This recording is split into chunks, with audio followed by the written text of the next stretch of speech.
Alert! This recap contains significant details from Tuesday's episode of ABC's The Conners.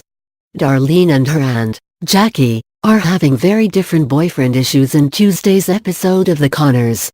In Hold the Salt, Darlene, Sarah Gilbert, negotiates some tricky issues as she acts on her attraction to her boss, Ben J.R. Ferguson, while Jackie, Laurie Metcalf, is so smitten with her snobby, intellectual boyfriend that she may be blind to his leeching ways.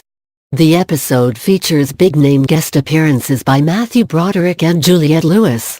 At Ben's Mugshot magazine, Darlene and Ben, her editor, feel a strong attraction while expressing worries about the hazards of contemporary workplace romance. "I work for you. This would be complicated as hell," she says. Ben delves into a humorous bit of biz-speak to invite an encounter without violating workplace protocol.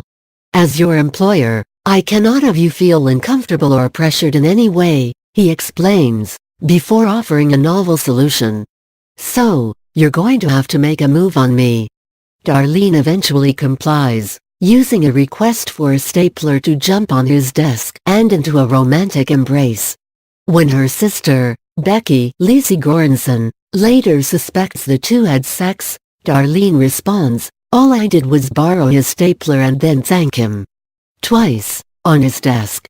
However, budding romance offers a challenge, as strong-willed Darlene, who's used to malleable partners like ex-husband David, must face off with Ben, who shows no inclination to budge.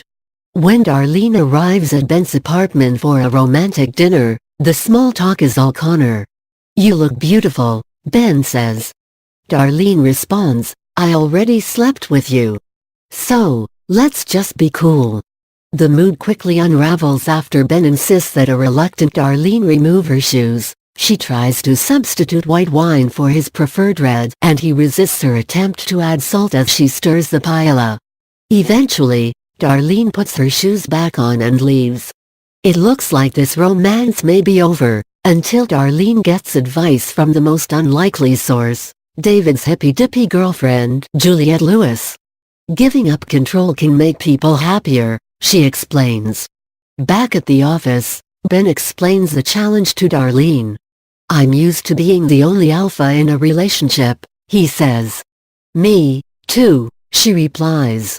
Ben agrees, but he wants to take a chance. "I'm going to trust you. You're going to trust me. And we may end up ripping each other's hearts out." "I'm in." "Me, too," Darlene says, as they kiss. "How can you reject such a sweet entreaty?" Darlene's in. Meanwhile, Jackie's already quite happy in her relationship with overeducated and unemployed Peter Broderick. Her brother-in-law, Dan John Goodman, never a fan of the annoyingly haughty boyfriend, becomes worried when he learns that Jackie, who's not exactly rich, bought Peter an expensive Christmas gift, a $3,000 Vespa. Dan agrees to do some work on the scooter, but he becomes more suspicious when Peter pays him from a joint checking account he now has with Jackie. As Peter puts it, they're commingling their finances. Dan questions the phrasing. Commingling means two people mingling money. "Do you have anything to mingle?" "Not at the moment," Peter replies, expressing surprise at the lack of job opportunities for someone with a master's degree in medieval culture. "You're taking advantage of my sister-in-law," Dan charges. Each then goes to his strength, with Peter ridiculing Dan's intelligence and Dan threatening to pummel Peter. Later, Dan knocks Jackie from her happy cloud, telling her she's in denial about Peter. "He treats me well," says Jackie, who lives nearby with her abrasive mother but is a frequent visitor to the Connor home. "He brings me pancakes in bed."